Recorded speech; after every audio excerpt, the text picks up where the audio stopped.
Lecture of Science for Class 5. We will continue our previous topic, gravitational force.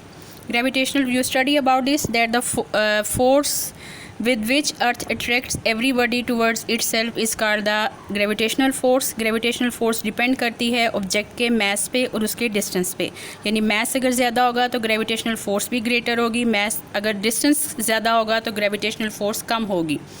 The gravitational force of the earth is stronger at its poles than at the equator.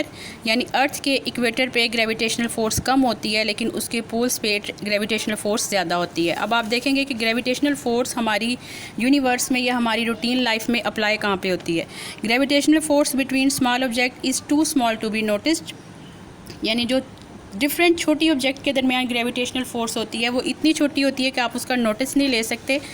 It can easily B observe with massive object, यानी आप बड़ी चीज़ों में सिर्फ note कर सकते हैं gravitational force, such as the sun, the earth and the other planet. यानी सन, अर्थ और दूसरे प्लैनेट के दरमियान जो फोर्स है आप सिर्फ उसको ऑब्जर्व कर सकते हैं. Gravitational force of the sun pull the earth and other planet to orbit around it.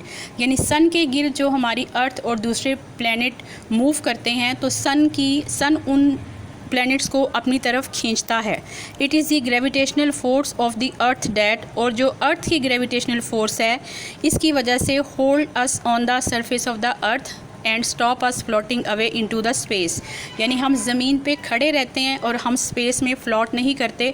Mostly बच्चे इस टाइप का क्वेश्चन करते हैं कि अर्थ अगर रिवॉल्व करती है सन के गिर्द तो हम क्यों एक ही जगह पे फिक्स रहते हैं, हम क्यों नहीं साथ साथ घूमते. तो वो ये ग्रेविटेशनल फोर्स होती है जो हमें एक जगह पे फिक्स रखती है.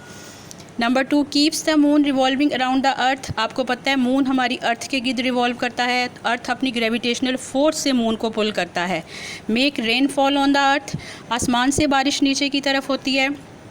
मीन ग्राउंड जो है, अर्थ जो है वो रेन को अट्रैक्ट करती है.